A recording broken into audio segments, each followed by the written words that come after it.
Good morning friends, welcome back to our channel mom and me talks and it's me Sandhya. ఎలా ఉన్నారండి అందరూ? నేనైతే super గా ఉన్నాను అండ్ మీరందరూ కూడా సూపర్ సేబీ ఊపర్ ఉండాలని కోరుకుంటున్నాను. చెల్లి ఉన్నన్నాళ్ళు రోజు రాత్రి అయితే చాలు కేపీహెచ్పి స్ట్రీట్ షాపింగ్కి వచ్చేవాళ్ళము. పొద్దున్నంతా మొత్తం పనుల మీద అటు ఇటు అంతా తిరగడము, రాత్రి అయ్యేసరికి డిన్నర్ చేసేసుకొని స్ట్రీట్ షాపింగ్కి రావడము, ఏవో ఒకటి కొనుక్కొని ఇంటికి వెళ్ళడము, ఇట్లానే అయ్యింది. ఇంకా చెల్లి వెళ్ళిపోయాక అమ్మని తీసుకొని వచ్చా, ఎందుకంటే ఆ రోజు అన్ని చెల్లి నేనే వచ్చాం అనమాట, అమ్మ రాలేదు. సో అమ్మకు కూడా ఒకసారి చూపించేద్దాము అన్నట్టుగా అమ్మని తీసుకొని వచ్చా. ఎస్పెషల్లీ అమ్మకి చెప్పులు కావాలన్నమాట, కొంచెం వాకింగ్ ఫ్రీగా ఉండే చెప్పులు కావాలి అని అంటే, సరే ఒకసారి చూద్దాం స్ట్రీట్ షాపింగ్లో ఏదైనా నచ్చితే కొందాం, లేకపోతే లేదు అనుకున్నాం. అండ్ జర్నీ రోజే అనమాట, సో అందుకని ఎక్కువ టైం స్పెండ్ చేయకుండా ఫటాఫట్ వెళ్ళి చూసేసి మళ్ళీ ఫటాఫట్ షాపింగ్ చేసేసుకొని ఇంటికి వచ్చేయాలి, ఎందుకంటే వచ్చాక మళ్ళీ ప్యాక్ చేసుకొని స్టేషన్కి బయలుదేరాలి కాబట్టి ఎక్కువ టైం స్పెండ్ చేయకుండా కొద్దిగా టైం అలా తిరిగేసి వచ్చేద్దాం అనుకున్నాం. మమ్మీ కూడా ట్రైన్ చెప్పులు సరిపోయింది, అది పెద్ద పెద్ద పాదాలు వేసుకుంటే అంతే, మరి నాకు చిన్న చిన్న పాదాలు వేసుకోవాలి, అప్పుడు సైజులు దొరుకుతాయి.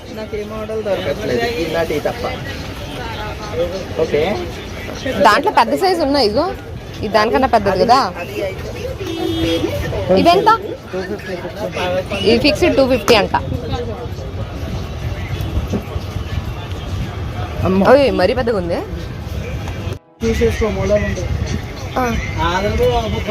ఓకేనా ఇది?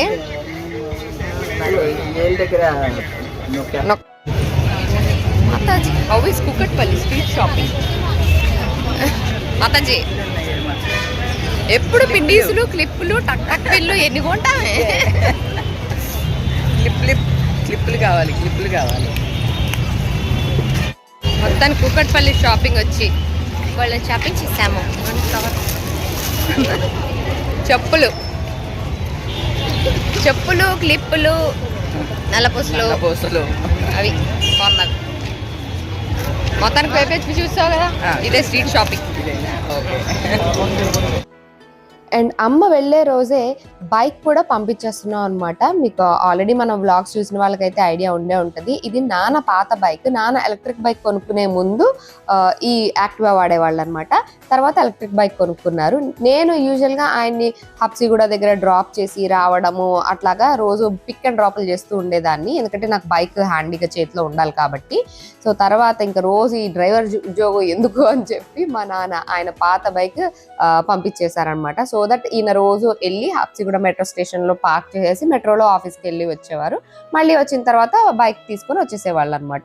సో ఇంకా ఆ ప్రాబ్లం లేదు కదండి, మేము ఆయన ఆఫీస్ దగ్గరికే షిఫ్ట్ అయిపోయాం కాబట్టి ఇంక ఈ బైక్తో కూడా పని లేదు కాబట్టి మళ్ళీ తిరిగి నాన్న వాళ్ళకే పంపించేస్తున్నాం అనమాట. సో ట్రైన్లో వేసేస్తే easy, safe and cheap and బెస్ట్లో అయిపోతుంది కదా. కాకపోతే ముందు మనం పెట్రోల్ అవన్నీ తీసేయాలి, బండి సీ బుక్, ఇన్సూరెన్స్ ఇవన్నీ చూపించాలి అండ్ ప్యాకింగ్ కూడా చేయించాలన్నమాట. ఆల్రెడీ ముందే వెళ్ళి కనుక్కొని వచ్చాము సికింద్రాబాద్ స్టేషన్లో ఏంటి ప్రాసెస్, ఎంత అవుద్ది ఏంటి, ఇవన్నీ కూడా కనుక్కొని వచ్చాము. ఎవరైనా ఉంటే వాళ్ళ టికెట్ పైనే బుక్ చేస్తారని చెప్పారు. సో అమ్మ టికెట్ ఎలాగో ఉంది కాబట్టి, అమ్మ వెళ్తుంది కాబట్టి ఆ టికెట్కే బుక్ చేస్తాం అనమాట. సో దానికి ప్యాకింగ్ అంతా కూడా అక్కడే చేయించేసాము. ఈ బైక్ మాత్రం సూపర్గా ఉపయోగపడిందండి, ఎందుకంటే ఇదివరకు రోజు పొద్దున్న ఆయన దింపడం, పిల్లల్ని దింపడం, మళ్ళీ పిల్లల్ని తీసుకురావడం, మళ్ళీ ఆయన తీసుకురావడం, ఇలాగ తిరుగుతూనే ఉండేదాన్ని అనమాట. మళ్ళీ ఇంట్లో పనులకి తిరగడం, ఇలా రోడ్డు మీదే ఉండేదాన్ని హాఫ్ డే అంతా కూడాను. తర్వాత ఆ ప్రాబ్లమ్స్ అన్నీ తగ్గిపోయినాయి, ఇంకా ఆయన బైక్ వేసుకెళ్ళడం, పిల్లలు వాళ్ళంతటి వెళ్ళి రావడం, ఇట్లాగ నాకు సగం డ్యూటీలు తగ్గిపోయినాయి అనమాట. సో ఈ బైక్ చాలా చాలా హెల్ప్ చేసింది నాకు సగం పని తగ్గించడంలో. ఇప్పుడు మా అమ్మతో పాటు పంపించేస్తున్నా కాబట్టి ఇంకా వాళ్ళు అక్కడ కావాలనుకుంటే యూజ్ చేసుకుంటారు. అండ్ ఇలా ప్యాక్ చేసి పంపించడానికి అంతా కూడా మనకి ఎక్కువ ఏం ఛార్జ్ కాదండి, ఒక 800 రూపీస్ అట్లా అయింది అంతే. అదే మనం ప్రైవేట్ ట్రాన్స్పోర్ట్లో వేయాలంటే దే ఛార్జ్ 3000 అనమాట. నేను కనుక్కున్నాను ముందు ప్రైవేట్ ట్రాన్స్పోర్ట్లో వేద్దామని, వాళ్ళు 3000 అవుతుందని చెప్పారు. ఇంకా వద్దులే అని ట్రైన్లో వేసేసాం.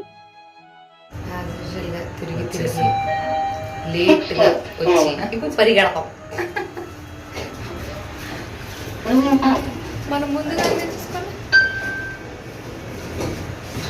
కదా, అదే మా నాన్న అలా అయితేనే కుదురుద్ది, ఆరాంగా చేసుకుందామంటే అవదు. సో ఇప్పుడు ఇదివరకు అంటే అక్కడ దగ్గర హబ్సిగూడ స్టేషన్, ఇప్పుడు ఇక్కడ నుంచి అక్కడ పోవాలంటే అదో ఊరు ఇదో ఊరు. సో బై రోడ్ వెళ్ళామంటే నీ ట్రైన్ టాటా గుడ్ బై అయిపోతుంది. సో అందుకని మనము మెట్రోలో వెళ్ళాలి. ఓకేనా? మెట్రో ఎక్కుతాం. ఫస్ట్ టైం మమ్మీ ఎక్కించారు. సికింద్రాబాద్కి ఎప్పుడు మెట్రో ఎక్కలేదు కదా. సికింద్రాబాద్కి ఎప్పుడు మెట్రో ఎక్కామా? ఎప్పుడు లేదమ్మా. ఇప్పుడు లేదమ్మా. ఫస్ట్ ఒకవేళ ఎక్కినా ఇప్పుడు నువ్వు ఎక్కామా? లేదమ్మా. నిజంగానే సికింద్రాబాద్కి ఎప్పుడు మెట్రో ఎక్కలేదు. సో ఇప్పుడు ఎక్కబోతున్నాం. వచ్చినంతసేపు పట్టలేదు మళ్ళీ చెప్పు మొత్తం వచ్చిన దగ్గర నుంచి ఫ్రమ్ మార్నింగ్ గిర్ర గిర్ర గిర్ర గిర్ర తిరిగి దా ఇక్కడ వస్తాడు. తిప్పి చేసి మొత్తము ఇంక ఇప్పుడు వెళ్ళి ట్రైన్ ఎక్కిస్తామన్నమాట. సుడిగాలి పర్యటన అదే పర్యటన చేసి బయలుదేరుతున్నాం. ఇప్పుడు వెళ్తే అక్కడికి వెళ్ళాక అప్పుడు రిలాక్స్ అయ్యి రెస్ట్ తీసుకో. హైదరాబాద్ వస్తే రెస్ట్ టైం అనేది ఏం ఉండదు, లేదు, అంత పరిగెత్తుడే. మమ్మీ అదే అంటుంది, ఏంటి గందరగోళం అంతా, అందరూ పరిగెడుతూనే ఉన్నారు. ప్రశాంతంగా అలవాటు అయిపోయి ఉరుకులు పరుగులు. లిఫ్ట్ మిస్ చేయడానికి ముందుకు వచ్చేసాను.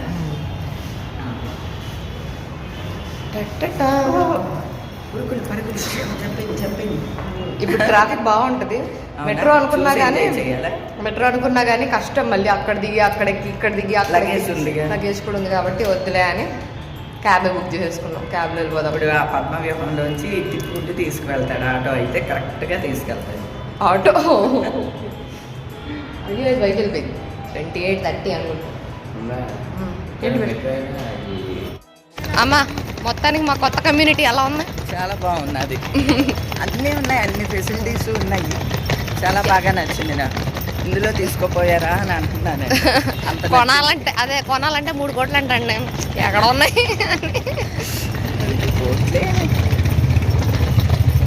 3 కోట్లు తీస్తే మా భీమవరం దగ్గర ఎకరం పొలం ఇప్పిస్తా. అదే అక్కడ ఎకరం పొలం ఇప్పిస్తే ఇక్కడ జానెట్ పెట్టే ల్యాండ్ కూడా రాదు. గాల్లో ఎక్కడో మూలన వస్తుంది. మామే ఇంకా స్టార్ట్ అవ్వకముందే నన్ను గెట్టేసింది ట్రైన్లోంచి బయటకి. వెళ్ళిపో మూవ్ అయిపోతుంది.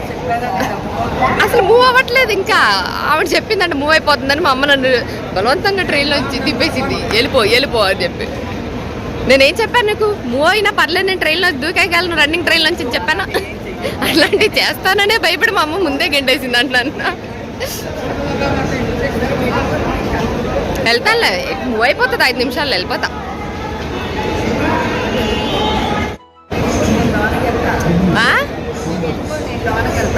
నువ్వు వెళ్ళిపో, అప్పుడు నేను బయటకు వెళ్తా. నువ్వు వెళ్ళిపో, నేను లోపలికి వెళ్తా అంటాను మమ్మీ. నేనేమో నువ్వు వెళ్ళిపో, నేను బయటకు వెళ్తా అంటున్నా.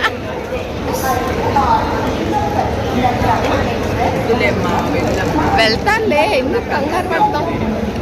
నువ్వు కంగారు పడటం కామనే. ఏం కంగారు పడతావు? నేను సేఫ్గా ఇంటికి వెళ్ళిపోతా. ఇంటికి వెళ్ళగానే ఫోన్ చేస్తా. ఇగో వెళ్ళమంటే వెళ్ళట్లేదు. చూడండి సంధ్య, నా కూడా నువ్వేం రావక్కర్లేదు, వెళ్ళవే.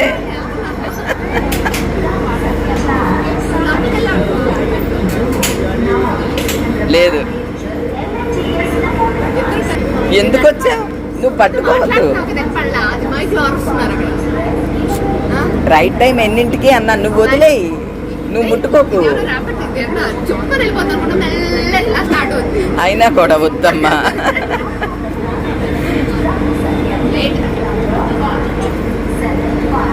బాయ్ పాపా. Bye bye.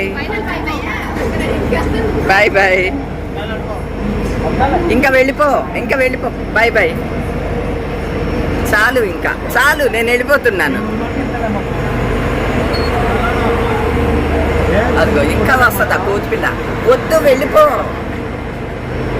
అక్కడ ఆపేసాడే. ఉన్నావా ఇక్కడే? వెళ్ళవా లోపలికి?